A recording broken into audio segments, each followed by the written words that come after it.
الحمد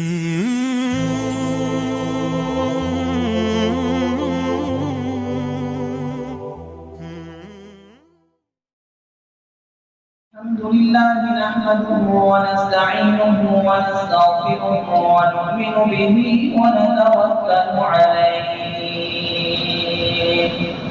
ونعوذ بالله من شرور أنفسنا ومن سيئات أعمالنا من يهده الله فلا مضل له ومن يضلله فلا هادي له ونشهد أن لا إله إلا الله وحده لا شريك له ونشهد أن سيدنا وسندنا وحبيبنا ومولانا محمدا عبده ورسوله صلى الله تعالى عليه وعلى آله وأصحابه وعلماء أمته أجمعين أما بعد فأعوذ بالله من الشيطان الرجيم بسم الله الرحمن الرحيم يا أيها الذين آمنوا قوا أنفسكم وأهليكم نارا صدق الله مولانا العلي العظيم معزز و مکرم علماء کرام بزرگان دین اور عزیز نوجوانوں، اسلام ایک کامل و مکمل بلکہ اکمل ضابطۂ حیات ہے۔ اسلام نے ہر موڑ پر کس طریقے سے ہمیں اپنی زندگی کو چلانا ہے، کیا کیا کن لوگوں کی ہمارے اوپر ذمہ داریاں عائد ہوتی ہیں، تمام کو بیان فرمایا ہے۔ انسان صرف اپنی زندگی میں آگے بڑھ جائے اور کامیاب ہو جائے، جنت والے اعمال کر لے، راتوں دن اللہ اللہ کر لے، یہ کافی نہیں ہے، بلکہ اللہ تعالیٰ نے قرآن کریم میں خود فرمایا، جو میں نے آپ حضرات کے سامنے بھی آیت کریمہ تلاوت کی کہ اے ایمان والو، تم خود بھی اور اپنے آپ کو اور اپنے اولاد کو، اپنے ماتحتوں کو، اپنے گھر والوں کو آگ سے ڈراؤ، آگ سے بچاؤ۔ پھر اللہ تعالیٰ نے اس آیت میں آگ کیا ہے، فرشتے اس کے اوپر کیسے اللہ تعالیٰ نے مسلط کیے ہیں، اس کو بیان فرمایا ہے۔ تو اس آیت سے پتہ چلا کہ خود بھی جہنم سے اپنے آپ کو بچانا ہے اور اپنی اولاد کو، اپنے گھر والوں کو بھی جہنم سے بچانا، یہ اللہ تعالیٰ کا قرآن کریم میں ہمیں حکم ہے۔ حضرت علی کرم اللہ وجہہ فرماتے ہیں کہ اس آیت کی تفسیر یہ ہے کہ اللہ فرماتے ہیں علموہن وادبوہن، اولاد کے بارے میں کہ ان کو تعلیم دو اور ان کو ادب سکھلاؤ، یہ اس آیت کا مطلب ہے۔ اور اللہ تعالیٰ نے یہاں قرآن کریم میں مشفقانہ انداز اختیار کیا ہے، جیسا کہ ہماری جو اولاد ہوتی ہیں، اگر اس کا نام محمد ہے تو ہم کہتے ہیں محمد، لیکن ہم کبھی اس کو پکارتے ہیں اے بیٹے، تو آپ بیٹے سے پوچھ سکتے ہیں، ہم سمجھ سکتے ہیں کہ نام لینے کے مقابلے میں اگر ان کو بیٹا کہا جائے، میرا لال کہا جائے، میرے جگر کا ٹکڑا کہا جائے، اس کے دل کو زیادہ خوشی ہوتی ہے۔ یہ ایک زیادہ بیدرانہ مادرانہ شفقت ہے، ان کے ساتھ انتہائی درجے کی محبت کی علامت ہے۔ اسی طریقے سے اللہ تعالیٰ نے قرآن کریم میں بھی ہمیں اپنی صفات کے ساتھ یاد فرمایا کہ اے ایمان والو، گویا اللہ تعالیٰ ہم کو پیار سے، محبت سے ہمیں پکار رہے ہیں اور خطاب کر رہے ہیں۔ اور آدمی جب کسی کو بہت ہی زیادہ پیار سے، لاڈ سے کسی کو پکارتا ہے تو اسی کو پکارتا ہے جب وہ اس کا خیر خواہ ہوتا ہے، اور آنے والی جو بات وہ عرض کرنے والا ہوتا ہے وہ بڑی امپورٹنٹ اور اہم ہوا کرتی ہے، تب جا کے اس طریقے سے خطاب کیا جاتا ہے۔ اللہ تعالیٰ نے قرآن کریم میں جا بجا یہی انداز اختیار فرمایا اور کہا کہ اے ایمان والو، تم آگ سے خود بھی بچ جاؤ اور اپنے گھر والوں کو بھی آگ سے بچاؤ۔ گویا اللہ تعالیٰ ہم سے پیار کرنا چاہتا ہے، اللہ تعالیٰ ہمیں آگ سے بچانا چاہتا ہے، جہنم میں ہم نہ جائے، جنت میں جانے والے بن جائے، یہ اللہ سبحانہ و تعالیٰ کی چاہت ہے۔ اولاد کی تربیت کیا ہے؟ اس کے اوپر بہت ساری قرآن کریم کی آیات احادیث ہیں۔ تربیت کرنے پر فضائل بھی ہیں، نہ کرنے پر وعیدیں بھی ہیں، اور کیا تربیت کرنا ہے اس کو بھی قرآن اور احادیث کی روشنی میں علماء کرام نے بیان فرمایا ہے۔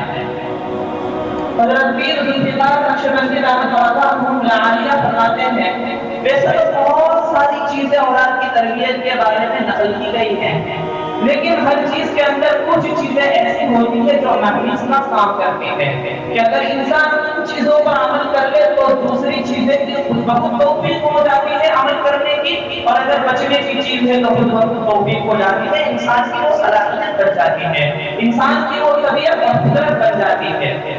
حضرت فرماتے ہیں ان میں سے ایک یہ ہے کہ اپنے اولاد کو سچ بولنا سکھاؤ، اپنی اولاد کے سامنے ہمیشہ سچ بولا کرو۔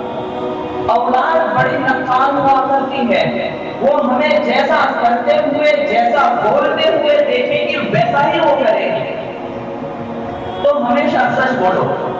اسی لیے ایک روایت میں آتا ہے اللہ کے نبی علیہ السلام تشریف فرماتے ہیں، ایک عورت نے ایک چھوٹے بچے کو بلایا کہ ادھر تمہیں میں کچھ دینا چاہتے ہیں۔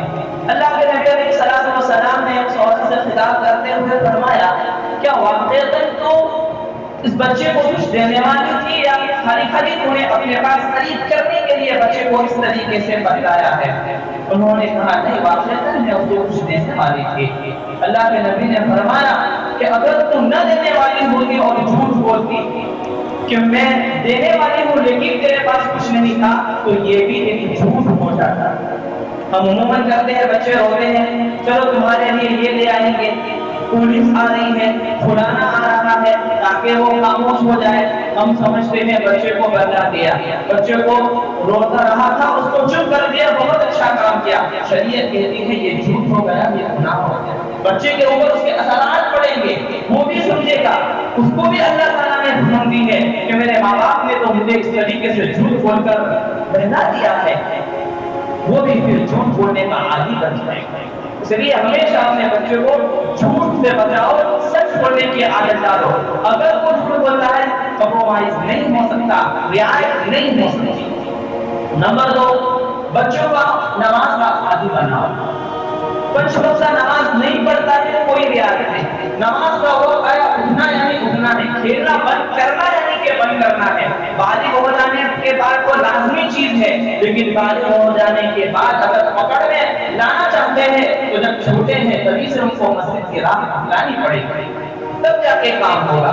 اس لیے اگر بچے مساجد کے اندر شرارت کرتے ہیں یہ کوئی بری چیز نہیں ہے، کسی کی نماز اس سے خراب نہیں ہوتی ہے، بلکہ یہ تو ہمارے لیے علامت ہے کہ ہمارا مستقبل روشن ہے۔ اسی لیے علماء نے یہ بھی فرمایا ہے بہت زیادہ بچے ہیں، بہت بڑا مجمع ہے، اگر یہ اندیشہ ہے کہ بچے گم ہو جائیں گے ہماری صفوں میں بھی بیچ میں کھڑا کرنے کا شریعت نے فتویٰ دیا ہے۔ کیوں ایسا ہے؟ یہ اس لیے ایسا ہے کہ بچے کو لانا ہے، اگر یہ کھڑا ہے گم ہو جائیں گے پھر بھی ان کو لانا ہے، اگر ہم نے بچے کو اس سے روک دیا ہمارے لیے یہ خطرہ ہو جائے گا۔ اس لیے بچے آئے شور کرے پیار سے محبت سے سمجھاؤ، ان کو ڈانٹنے ڈپٹنے کی ضرورت نہیں ہے، ہم سمجھتے ہیں کہ ہم بڑے عقل مند ہیں لیکن شریعت کے خلاف کام کر رہے ہیں، تو نماز کا ان کو عادی بناؤ۔ اور نمبر 3، خود کی اور دوسروں کی خدمت کرنے کا عادی بناؤ۔ کوئی ان سے کہتا ہے کہ بچے تھوڑا دکان سے یہ لے آ، تھوڑا یہ کر دے، بچے کو ایسی تربیت دو کہ وہ کام کرنے والا بنے، ایسا نہیں کہ وہ مکھٹ ہو نہیں جاتا میرے پاس ٹائم نہیں ہے، یہ ہماری تربیت کی کمزوری میں سے ہے۔ تو حضرت شیخ پیر ربیع الدین فرماتے ہیں کہ جو اپنے بچے کو یہ 3 چیزیں سکھلا دے گا، سچ بولنا، نماز کا اہتمام اور اپنی اور اوروں کی خدمت کرنا، یہ 3 چیزیں اگر کسی نے اپنی اولاد کو سکھلا دی، انشاءاللہ دوسری چیزوں میں خود بخود تربیت ہو جائے گی۔ ایک مرتبہ حضرت عمر رضی اللہ تعالیٰ کے پاس ایک بچہ ہے اور ان کے بعد میں آیا تو انہوں نے شکایت کی کہ میرا بچہ میری بات نہیں مانتا ہے، میری نافرمانی کرتا ہے، ان کے لیے کیا سزا ہے؟ حضرت نے پوچھا ان کے والد سے کہ آپ کا نکاح کس سے ہوا ہے؟ کہا مجوسی عورت سے ہوا ہے۔ بچے کا نام کیا رکھا ہے؟ کہا جوہر رکھا ہے۔ کہا تربیت کیسے ہوئی ہے؟ لازمی چیز ہے، مجوسی عورت سے تربیت کا کوئی سوال نہیں ہے۔ حضرت نے فرمایا جب تینوں چیزوں میں آپ ناکام ہو گئے، آپ نے اچھی عورت کا انتخاب نہیں کیا نکاح کے لیے، آپ نے بچے کا صحیح نام تجویز نہیں فرمایا، تو پھر بچوں کی تربیت کہاں سے ہوگی؟ بچے کا قصور نہیں ہے، قصور آپ کا ہے۔ معلوم ہوا کہ نکاح سے پہلے ہمیں کس عورت کا انتخاب کرنا، تبھی سے ہے ہماری نسل کی اصلاح۔ اگر ہم نے اچھی عورت نہیں لائے، اس کے پاس دینداری نہیں ہے، کیا ہم نے بچے کو تربیت سکھلائی؟ نماز نہیں پڑھے گا بچے کو کیسے پڑھے گی؟ کسی کے سامنے غلط سلوک اور غلط اخلاق سے پیش آتا ہے، وہ کیسے تربیت کرے گی؟ خود اس کے اندر ہی وہ چیز نہیں ہے۔ اور جو عورتیں، جو ہماری بیٹیاں ہوتی ہیں، جب ہم اپنے گھروں سے ان کو بیاہتے ہیں، نکاح کرا کر کہیں بھیجتے ہیں، وہ مال و دولت لے کر نہیں جاتی، وہ سونا چاندی لے کر نہیں جاتی، سونا چاندی لے کر جائیں گی، ہم امیر کے امیر ہوں گے، لیکن وہاں یہ چیزیں ان کو کام نہیں آنے والی، وہاں تو صرف یہ چیزیں کام آتی ہیں کہ اس کے اخلاق کیسے ہیں، اور اخلاق بڑے ہونے کے بعد ایک دم سے نہیں آ جاتے، شروع ہی سے ان کے اخلاق کے اوپر اگر توجہ دی جائے، دھیان دیا جائے، تب جا کے ان کے اندر اخلاق پیدا ہوں گے، اور تب جا کے وہ ایک گھر ایسا ہوگا جو جنت ماں بن جائے گا۔ کبھی شکایت نہیں آئے گی کہ ہماری بچی نے ایسا کیا، کبھی ہمارے کان اس بات کو نہیں سنیں گے، کیوں؟ ہم نے تربیت ہی ایسی کی ہے، وہ اخلاق سے ان کے گرویدہ ہو جائیں گے، مال و دولت سے گرویدہ نہیں ہوں گے۔ اس لیے سب سے بڑی چیز ہے کہ ہم بچوں کے بچپن ہی سے اخلاق کے اوپر توجہ دیں، دھیان دیں، اور بہت ہی خطرناک وعید ہے۔ اللہ تعالیٰ کا نظام ہے، جب انسان مر جاتا ہے، جنت اور جہنم کے فیصلے اس کے لیے نہیں کیے جاتے۔ یہ ایک بڑی بحث ہے، جو اس کا لبے لباب ہے وہ میں آپ کو سمجھا رہا ہوں۔ ہاں، انسان جو عالم برزخ میں ہوتا ہے، قبر کا جو دور ہے، یعنی مرنے سے قیامت کا جو بیچ کا وقفہ ہوتا ہے، اس کو عالم برزخ کہا جاتا ہے۔ یہ جو اس کو عالم دنیا کہا جاتا ہے، اور جب قیامت آ جائے گی اس کے بعد وہ عالم آخرت کہا جاتا ہے۔ تو یہ بیچ والا، اس لیے چاہے جو قبر میں جائے یا نہ جائے، عالم برزخ کا جو دور ہے، اس میں جو اگر نیک اعمال کیے ہیں، نعمتیں دی جاتی ہیں، گناہ کیے ہیں، سزائیں دی جاتی ہیں، لیکن جنتی اور جہنمی ہونے کا فیصلہ نہیں کیا جاتا۔ جنتی اور جہنمی ہونے کا فیصلہ جب اللہ تعالیٰ میدان محشر میں سب کو جمع کریں گے، اس کو اللہ تعالیٰ فرمائیں گے۔ علماء نے لکھا ہے، اس کی حکمت ہے کہ ایسے تو بہت سارے حقوق کا انسان ختم کر دیتا ہے، اللہ تعالیٰ کو تو معلوم ہے جنتی ہے یا جہنمی ہے، لیکن جو حقوق العباد ہے وہ اسی کو ہو سکتے ہیں جب وہ دوسرا بندہ جس کا حق مارا گیا ہے وہ بھی اللہ کے سامنے حاضر ہو، اور اس کو دونوں کو اللہ کے سامنے پیش کیا جائے، اور اگر حق ادا نہیں کیا ہے تو ان کا حق دلوایا جائے، پھر ان کو یہ فیصلہ سنایا جائے۔ اسی لیے حدیث پاک میں آتا ہے، اللہ کے نبی علیہ السلام نے ارشاد فرمایا کہ اللہ تعالیٰ قیامت کے دن کسی مرد عورت کے بارے میں یہ فیصلہ فرما دیں گے، پھر تو جہنمی ہے۔ وہ شخص آ کر عرض کرے گا، یا اللہ ربنا وضعنا سادتنا وكبراءنا وضلونا السبيل۔ اللہ نے قرآن میں اس کا نقشہ کھینچا ہے، وہ کہیں گے یا اللہ ہمارے باپ نے، ہماری ماں نے، ہمارے بڑے بھائی نے ہمیں اچھی باتوں کی تربیت نہیں کی ہے، ہمیں گناہوں سے نہیں روکا، وہ دیکھ رہے تھے، وہ خود نمازی تھے، وہ خود تہجد کے پابند تھے، لیکن انہوں نے کبھی ہمیں عبادت کرنے کو نہیں کہا، کبھی ہماری ایسی تربیت کے لیے نہیں سوچا تو ہم گمراہ نہیں ہوئے ہیں، ان لوگوں نے ہم کو گمراہ کر دیا ہے۔ تو اللہ سبحانہ و تعالی ان لوگوں کو جن کے بارے میں تہجد گزار ہے، نمازی ہے، سب کچھ ہے، جنت کا فیصلہ ہونے والا تھا، اللہ تعالیٰ فرمائیں گے ابھی جنت کا فیصلہ پینڈنگ میں رکھ دیا جاتا ہے، اور ابھی آپ کو تطہیر کے لیے بطور سزا، بطور تطہیر آپ کو جہنم میں جانا پڑے گا، آپ کو عذاب دیا جائے گا۔ اگرچہ آپ نیک ہے لیکن آپ کامل مومن نہیں ہے۔ میں نے شروع میں بتایا کہ شریعت کے اندر ہم خود جہنم سے بچنے والے اعمال کر لیں ہم کامیاب نہیں ہو سکتے، جب تک کہ جو اللہ نے ہمارے اوپر ذمہ داری رکھی ہے ان کی بھی تربیت نہ ہو جائے، ان کی بھی اصلاح نہ ہو جائے۔ اسی لیے میرے جہنم میں اس کے لیے انسان کو جانا پڑے گا کہ بچوں کی تربیت کے لیے وہاں کوئی کسی کو کام نہیں آئے گا، وہاں کوئی ہمارے بچے ہماری طرف میں نہیں ہوں گے۔ یوم یفر المرء من اخیہ وامہ وابیہ وصاحبتہ وبنیہ، اللہ نے بیان فرما دیا پر کوئی ایک دوسرے سے بھاگے گا، قریبی رشتے داری تعلق والا۔ اس لیے ضرورت ہے ہم اپنی فکر میں اپنے بچوں کی تربیت کریں، اور بچوں کی تربیت سے انسان دنیا میں بھی خوشحال رہتا ہے۔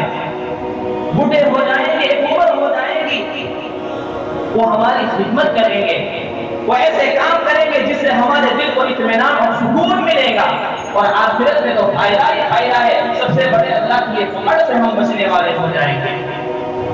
اسی لیے بخاری شریف کی ایک روایت ہے، اللہ کے نبی علیہ السلام نے فرمایا کہ کوئی باپ اپنے بچے کو وہ سب سے اچھا گفٹ اور ہدیہ اور عطیہ دیتا ہے، وہ یہ ہے کہ اس کو اچھے اخلاق سکھائے۔ یہ نہیں ہے کہ مرسیڈیز دے دے، اس کو ایک بنگلہ دے دے، اس کو جائیداد دے دے۔ اللہ کے نبی نے فرمایا ہے کہ سب سے اچھے اخلاق یہ سب سے بڑا اور سب سے بہترین گفٹ ہے۔ اور اس کے لیے ایک چیز تو یہ ہمیں اپنا گھر کا ماحول درست کرنا پڑے گا۔ ہم گھروں کے اندر سونگ سنیں گے، غلط چیزوں کو سنیں گے، گالیاں بکیں گے، اولاد بھی یہی سیکھے گی، لیکن ہمارا گھر کا ماحول بھی ٹھیک اور درست ہوگا، وہ خود بخود اسی راہ کے اوپر چل جائے گی۔ اس لیے بچپن ہی سے ان کی تربیت کرنا یہ شریعت نے حکم دیا ہے۔ اور ایک اللہ تعالیٰ کی قرآن کریم میں اللہ نے ایک جگہ فرمایا ہے کہ اللہ تعالیٰ سے عرض کریں گے اے اللہ تو ہمیں عذاب مت دے، ہمارے ماں باپ کو، ہماری تربیت کرنے والے کو عذاب نہیں بلکہ دگنا چگنا ان کو عذاب دے کہ انہوں نے ہماری تربیت نہیں کی تھی۔ یہ قرآن کریم کی آیت کا مفہوم میں آپ کے سامنے پیش کر رہا ہوں، کوئی اپنی بات کسی عالم کی بات نقل نہیں کر رہا ہوں، عذاب کی نہیں ڈبل عذاب کی وہ اللہ تعالیٰ سے درخواست کریں گے اگر ہم نے اپنے بچوں کی صحیح تربیت نہیں کی ہوگی۔ اور صحیح تربیت بچپن سے ہوتی ہے۔ امیر دوست محمد ایک بہت بڑے بادشاہ گزرے ہیں، انہوں نے اپنے بیٹے کو بھیجا تھا جہاد کے لیے، لڑائی کے لیے، خبر آئی کہ شکست کھا گئے ہیں۔ ان کی جو ماں تھی وہ ذرا بھی نہیں گھبرائی اور کہا کچھ نہیں ہو سکتا، اور بادشاہ تعجب میں ہے، خبر آئی ہے اور کیا بات ہے۔ پھر خبر آئی کہ نہیں، وہ تو اس لیے پلٹے تھے کہ دوبارہ ان کو ان کے اوپر حملہ کرنا تھا، حکمت سے کہا دیا تھا۔ پھر پوچھا کہ بیگم بتائیے ایسا تو کتنا اپنے بچوں پر آپ کو اعتماد ہے کہ کہہ رہی ہے کہ میرا بچہ جہاد سے لڑائی سے نہیں بھاگ سکتا؟ کہا اس لیے مجھے یہ اعتماد ہے کہ جب میرا بچہ پیدا ہونے والا تھا میں نے یہ نیت کی تھی میں اپنے بچے کو کبھی بھی بغیر وضو کر کے دودھ نہیں پلاؤں گی، ہمیشہ پاک وضو دودھ پلاؤں گی۔ اور مجھے یقین ہے کہ جب میں نے اپنے بچے کو پاک وضو ہمیشہ جب تک دودھ پلایا ہے، وضو کے ساتھ دودھ پلایا ہے، وہ بچہ کبھی اللہ کا نافرمان نہیں ہو سکتا۔ اس کی تربیت میں نے ایسی کی ہے کہ وہ جب سے فات کر اللہ کو ناراض نہیں کر سکتا، یہ بچپن سے ہوتا ہے۔ اور اس میں سب سے اہم جو رول ہوا کرتا ہے وہ حلال، اپنے بچے کو آخری بار کو حلال غذا ہم کھلائیں گے، حرام سے اجتناب کروائیں گے، یہ بچے ہمارے ایسے بنے کہ ہم کو اشارہ کریں گے وہ ہماری بات مان جائیں گے، ہمیں کچھ کہنے کو بھی نہیں پڑے گا۔ عمر ابن عبدالعزیز رحمۃ اللہ علیہ کا مشہور واقعہ ہے کہ ان کے سامنے ان کی بیوی نے آ کر درخواست کی تھی کہ آپ عید آنے والی ہے، بچوں کے لیے کپڑے چاہیے، کچھ انتظام کر دیجیے گا، میرے پاس تو تنخواہ نہیں ہے۔ بیوی نے مشورہ دیا تھا پیشگی تنخواہ لے لی جائے، کہا رائے بہت اچھی ہے۔ جو خزانچی تھا ان کے پاس گئے اور ان سے درخواست کی کہ آپ ایسا کر دیجیے